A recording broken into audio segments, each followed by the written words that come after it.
Oh, what do you know? What are the odds of us bumping it?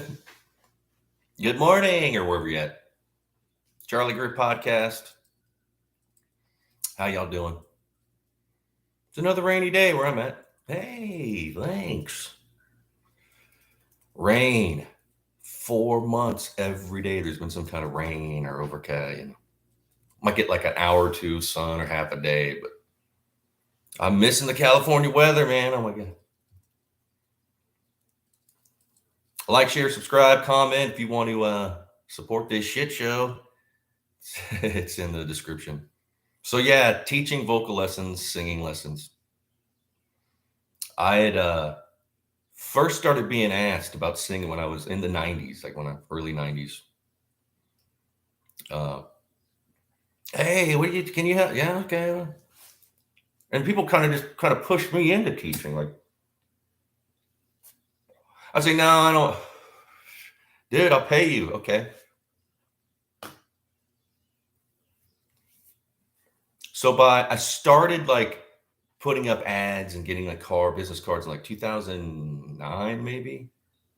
And by 2010, I was, hey, so 2010 to 2016, that's what I did. I didn't have any other job. I was always flipping cars and guitars. I mean, that's my thing. Mostly guitars, but cars I'll flip. In LA, I mean, the best cars to flip in LA are Mercedes and BMWs. It's easier to sell, to make money. Granted, you got to search for the right one. Matter of fact, the Mercedes I'm driving now, I should have flipped years ago, but I got it. And in it's a good running car. I just drove it from LA to Illinois. I mean, cruising. Hey, yeah, teaching vocal lessons, singing lessons. Right off the bat, there's certain things you can tell people and they're going to get it right then and there. Like, oh, yeah, I got, but mostly it's like working out. It's like repetition. If you do like 100 sit-ups one day and think you're going to get a six pack, it ain't going to happen. You do that for like 3 months, you're going to be cut. Same thing with singing. You've got to build up you just gotta, it's like, again, exercise. Most of the power comes from your legs and your stance. You can't be standing straight up and then trying to just sing. No, it comes from your diaphragm, your legs, diaphragm. Your throat is just the transmission. You're just transmitting sound. Your diaphragm and legs are like your motor. Like on a car, the motor, it's the transmission that's transmitting the power to the wheel. The motor, you need a tranny. So this is your transmission, your vocal cords. And there are muscles in your neck you got to build up. Diaphragm, it's like a little quick clench. Legs, diaphragm, boom. And it's right there. You don't want to hesitate. It's like the samurai. You just do it.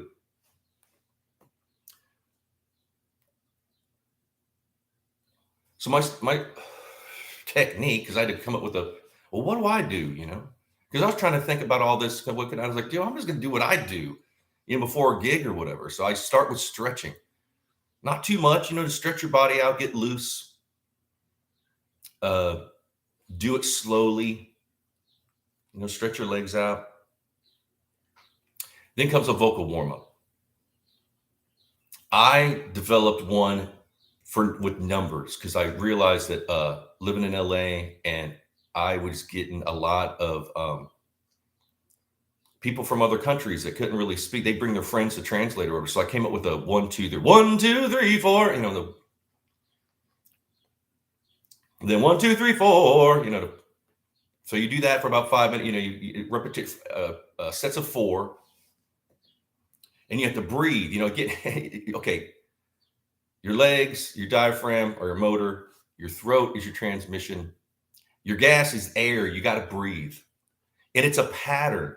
What I used to do is I would take my students. I'd say, look, print out the song you want to learn, whether it's a covered or original. Print it out. I'll show you where you need to breathe. I'd use a highlighter.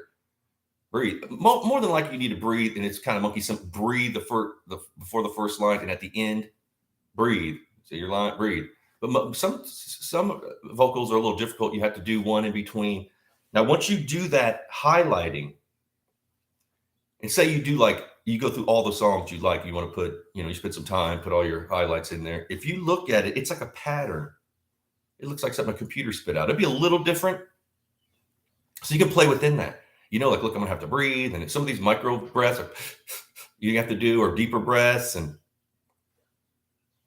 your stance. You don't want to be standing straight, lock kneed. You want to be kind of like sideways, whether depending on what, if you're left hand or right handed, people stand a different way. If you've trained with me, you'll be going you can do whatever. But it takes time. So you do the vocal warm up.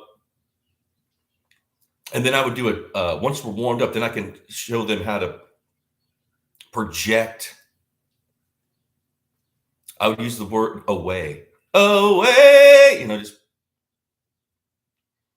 and how to like sustain a note. Away, then put in a little bit of vibrato. Away, you teach, you gotta, and again, I'm not warmed up here. I'm singing like shit, but then I would do the range finder. We got to find your range. Are you a baritone? Are you this? Most guys are baritone. I'm a baritone. Now I can do falsetto and kind of visit that world, but I'm not Prince, got your first seat. I can't, no. And he could do it all, bro. He could, matter of fact, he had a deep voice. He could. So you have to find out where you're at.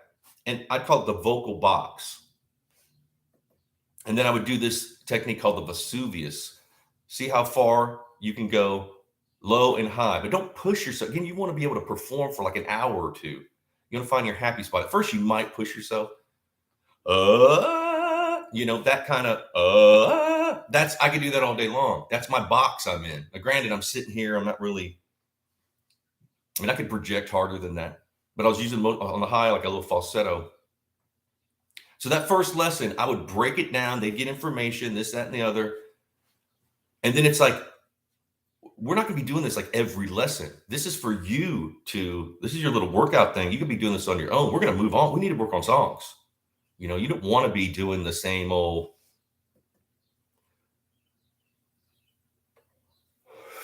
And I used a guitar. I didn't use a piano or a keyboard.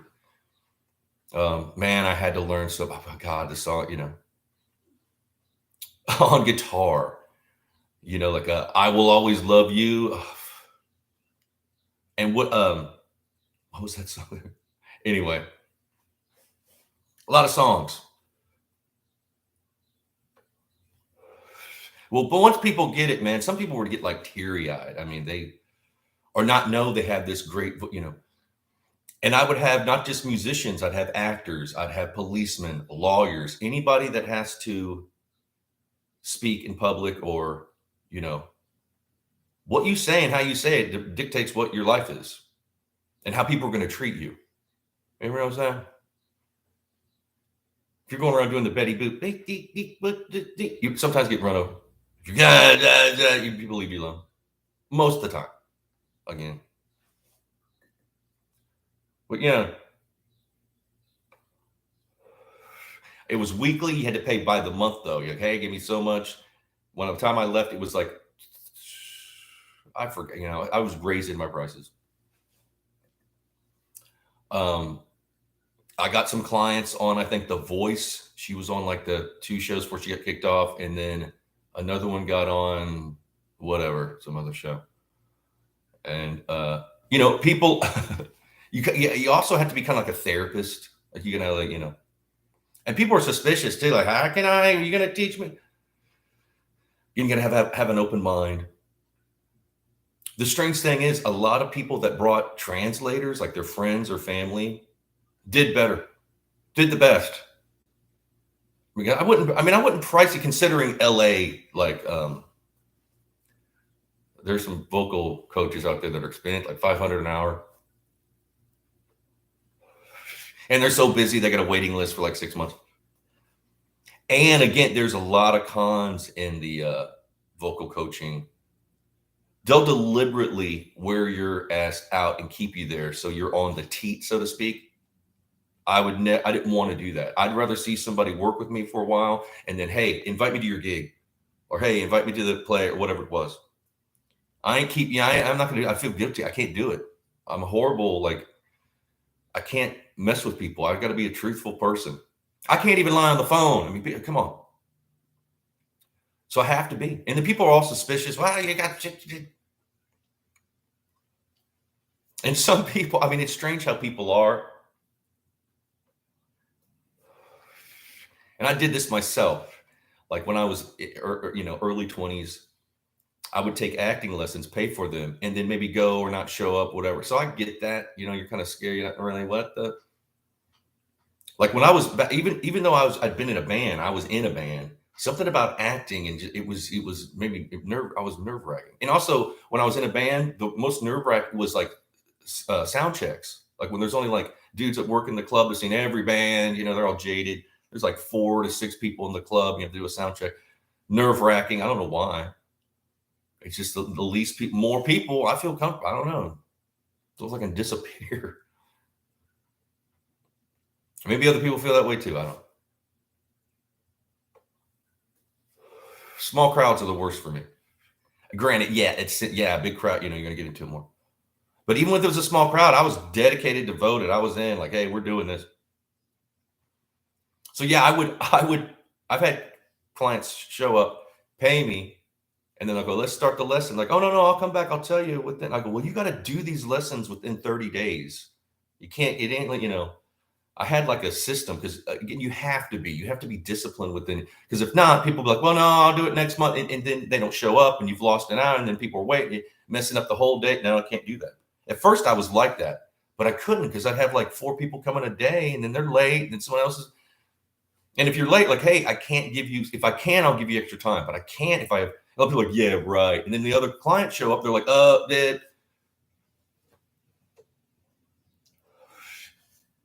I kept it totally, I stayed disciplined. And this is another thing I'll admit. Didn't date one client or their parents or whatever. And it was a drag. I mean, shit. Matter of fact, I lost clients because people are like, "What? You're weird." You got no, I don't want. It's like being a doctor or something. I don't want to be. I know people probably do that, professors and all that. That ain't me, man. You know how many hot babes I had to turn. I mean, couldn't do it. I mean, there's just certain things. Granted, I mean, I could do it, but I didn't. Never did. And I had friends, my band members, like, what the fuck? She's all rubbing your chest. Like, hey, I can't. She's my client. I don't want to do, no. And also, I'm not, I got whatever, I ain't needy. I mean, but yeah, they'd show up. Sometimes they'd show up. I think one person did it like 4 times.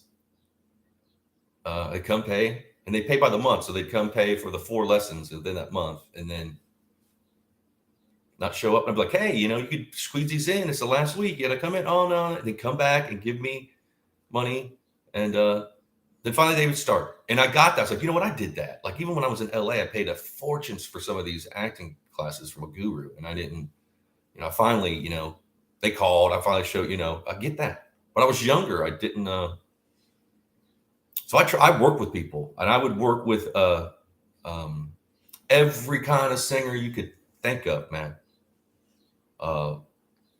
Even people that I was singing in like Hindi, I mean, it's word you can figure them out. I mean, I get close. Most of my clients were Asian females that were go-getters, man. They're playing these clubs, they're touring basically. Awesome. And they all wanted to learn hot stuff. I guess hot stuff is a big like looking for some hot stuff, baby. And so I had a iPad, whatever, and I could sing along, but I play guitar. I had to learn hot stuff.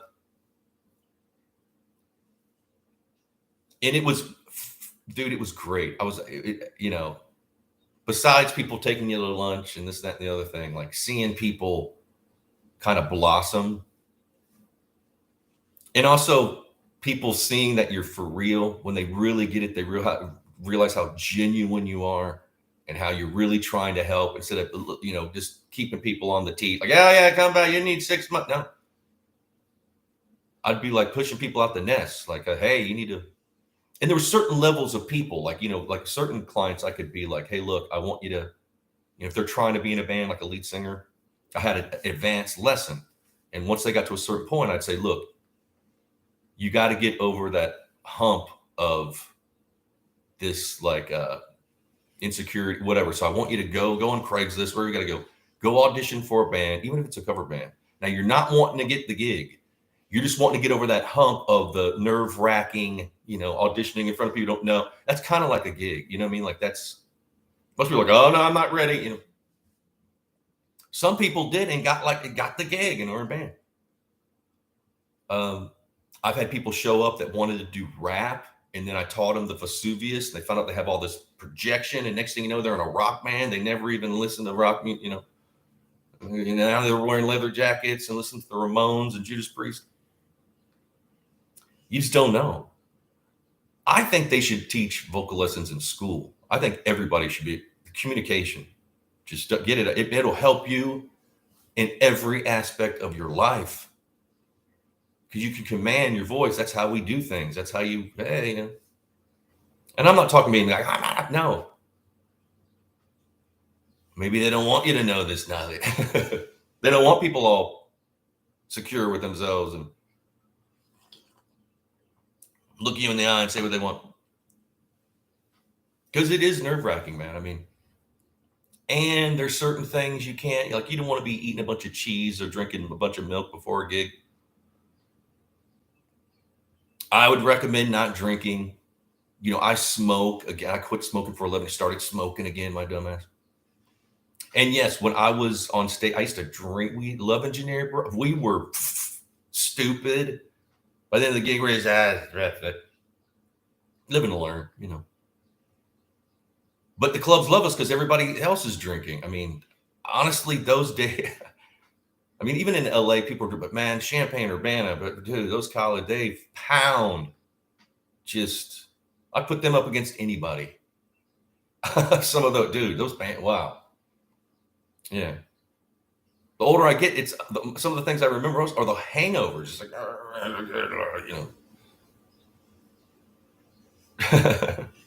drinking in emergencies, going to get some Chinese food to get yourself. Oh god.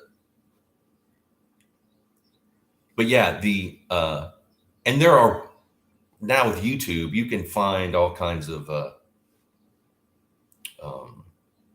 vocal instruction and take here and there and whatever.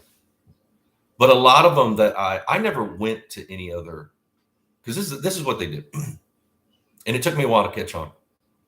Other vocal coaches will take your classes to steal from you, to critique, whatever, to make them feel, And eventually I saw that there's one guy, and I was like, something's not right here. He took one lesson, then he never showed back up. I'll keep the money, So I finally like, you know what? I'm going to look this guy up. And then like he took I'd met him. He took a lesson. He didn't come back. So 2 weeks later, I find his website, and he just stole everything that you know what though? That's, you're on the right track. And later on, I ran into come on, it's a small world. And I was like, hey, he's kind of like, you whatever, man. I stole it from someone else too.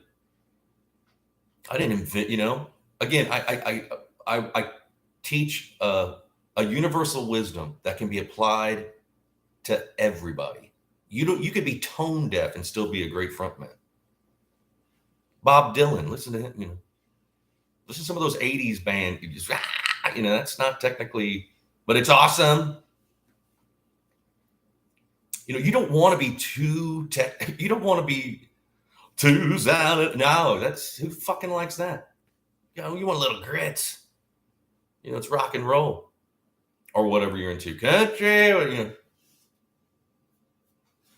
But yeah, I even when Guitar Center in Pasadena were starting to do lessons, I met with the manager and this, that, and the other, and I broke down. I gave them the paper, and they stole too. And I was like, okay.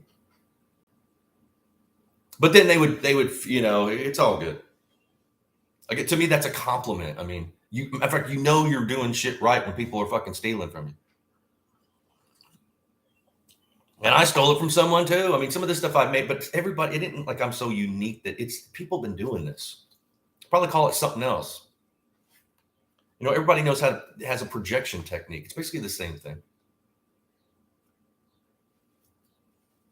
So yeah, I knew that I was for 6 years. I didn't perform. Well, did I at the end there? Yeah, my last year I was not that much, but again, I was kind of pulled into this. People were like, hey, will you help me to? And I'm not even the best singer, but I know how to work with what I have. And that's another thing I learned. Like, Dan, you got whatever you got to master it, you know? I mean, again, you got to have some swagger in what you got. You are the best thing you got. Everybody's unique. Don't try to be like anybody else. Go head first, dive in, pickle yourself, man. Ferment yourself in your own goodness. That's what I taught. Like, look, yeah, you want to sound like so and so. You're never gonna, but let's just take that and then mold it. Next thing you know, you can't even tell you're stealing from somebody. You want to make it your own. You can take what you, but then you get these delusional people that come in and like, I want to sound like Axl Rose. Do you? I mean, wow, this is hard. And I'd have to tell people like, look, do you think if it was monkey simple, everybody would be doing it? I think you could spend like what, a couple $100 at some lessons and I ain't be a rock. That ain't how it is, man. And I also would school them on certain other things about like, it's like everything else. It's harder. I mean, a lot of times you're not going to get paid, and the rivalry and jealousy and backstabbing and all that stuff. Within a band, forget about people you don't know. Sometimes people don't like, well, they want you to do good, but not too good. How good am I?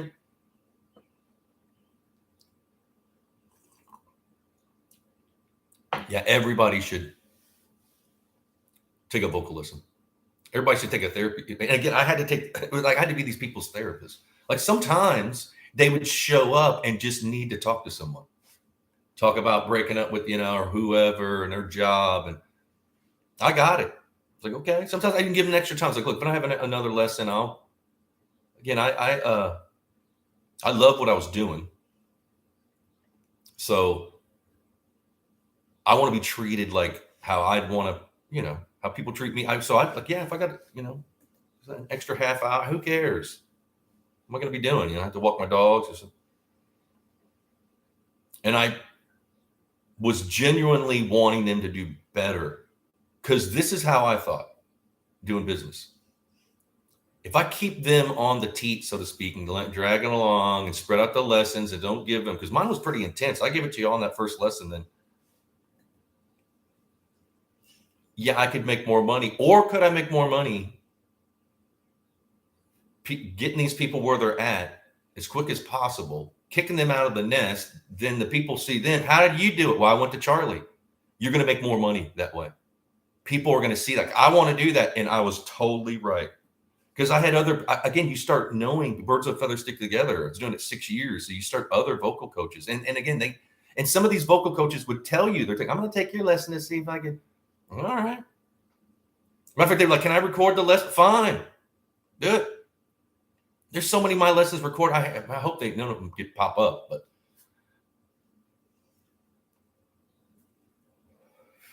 they would tell me, oh, you got to, no. See, you got to, no. I want fresh people. I want people to know, and sure as I had this one client and she started off rough. I mean, but now she's doing so well and she brought everybody. Now they're all doing good. So you're going to do better than dragging her along and not make, come on. I don't want one client. And I had a lot of clients.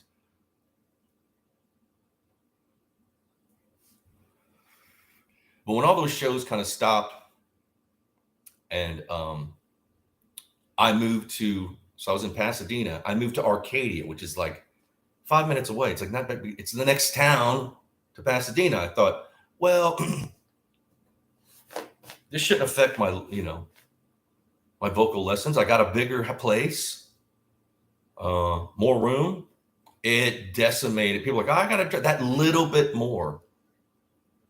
It was tough. I was shocked. And people were like, I got to go somewhere. Just right down the road, literally like 2 miles or whatever. 3 miles. Nah, and I still sporadically, but you can't make a living that way. Man, I was like, I can't do this. And I did have some clients stay with me.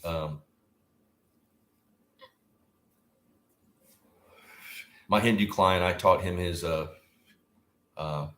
wedding song. So he was getting married, and they have to perform this song in Hindi, in Indian.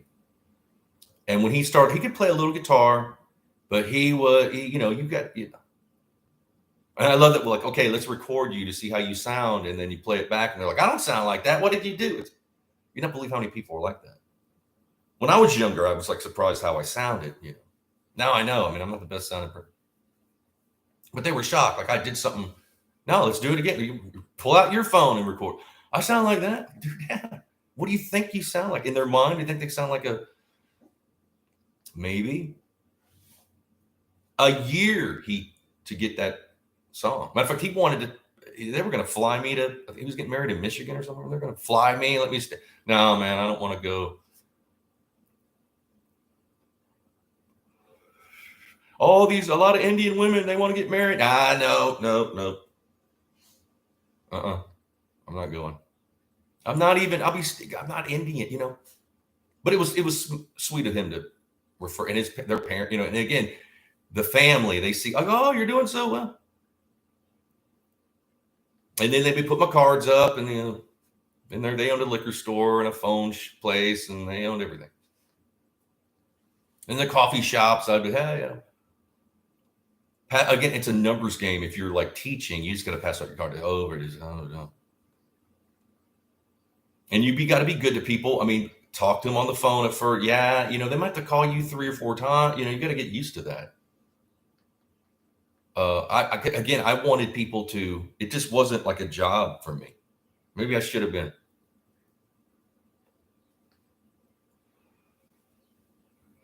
But I would warn other people. I was like, look, right off the bat, I go, I recommend you, if you've got the money, to go learn from a guru. Like, go, just don't take I did the same thing. I worked from, in fact, I took vocal lessons at the University of Illinois back when I was in Lebanon, or before Lebanon, somewhere around there. And they were strict, like your diet, you can't smoke. And they were right, though. There were certain things when we were gigging a lot, I couldn't like smoke for a couple hours before, and I couldn't have my food. I couldn't eat, had my, not empty belly, but you can't eat like 2 to 4 hours before you get on stage, and can't drink too much, and hydrate. And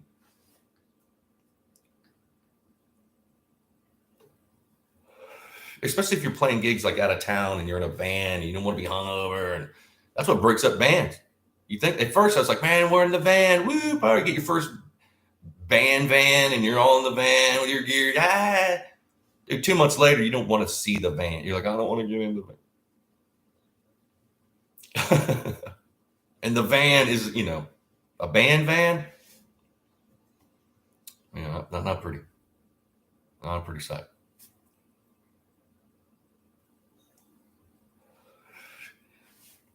And technically, I could be teaching now. It's just I'm in the middle of nowhere. Nobody gives a shit about vocal lessons. There's no bands around. But I would still teach. I would still like, hey, it's some X amount of dollars an hour. I do studio work. I can do shadow vocaling. I can do whatever. And shadow vocaling is I'll go in and sing the song, background vocals and everything. Then you come in, or have your singer, whoever it is, sing over me, match me, just pull me out. They do that. I mean, Glenn Hughes, who was in Deep Purple, bass player, singer, he probably still does that. Matter of fact, Girls, Motley Crue, that's Glenn Hughes, man. That's Glenn Hughes. And probably a couple other, the singer, and then some girl,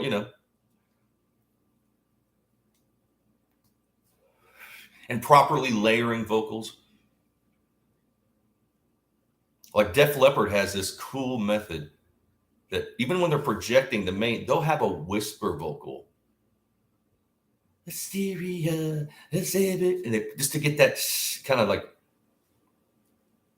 it's genius, man. Was it Mutt Lange? Oh man, he knows what he's doing, or he did know. I mean, I don't know. Maybe he's still out. But there's all these little techniques.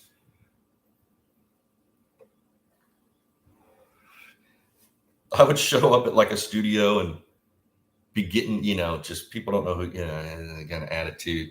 And I like, wow, I'm gonna use you only. I mean, you got to prove yourself. People don't know. One time I showed up at the studio and I was like, who is this? It was in a bad area. It was like a intercom, like, like a big, it's Charlie Greer. Like, hey, Charlie Greer. Yeah, I am. Yeah, unfortunately I am. I mean, I'm not going to say what they said, but then they were like, oh, that's him. But don't judge me by the way I look. I mean, that happens. I don't know what they were expecting me to look like, but well, they kind of said, but I ain't gonna say. But I recommend right now you can take a free lesson on YouTube. If you have problems communicating with people at work, it's a breathing pattern.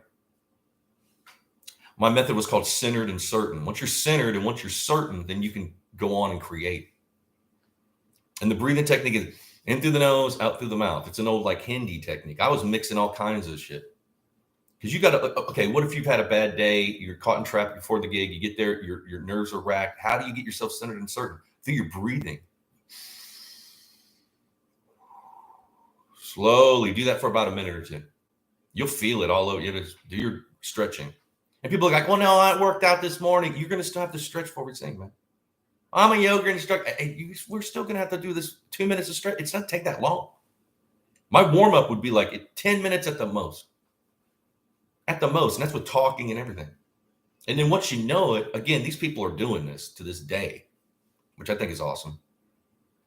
Right? Tonight, there's probably somebody 1, 2, 3, 4, like doing my vocal warm up. Hundreds of people. I mean, if they're still doing it. And again, it's a universal wisdom that applies to every genre of music, any person. You can literally be like a talking singer, like people that just kind of talk and to do their thing. As long as you're having fun and you realize, it'll give you the confidence you need. It'll help you out in everything. You'll be getting better jobs. You'll be finding better partners. You'll be whatever. It's going to help you. So go online, go to YouTube, take a free lessons. Okay, you might have to click around. You might not. Nope. See, I would probably stay away from people sitting in front of a keyboard, or doing do, re, mi, fa, so. They just no. I mean, maybe you need that monkey simple first, but do it. It'll help you out in your life.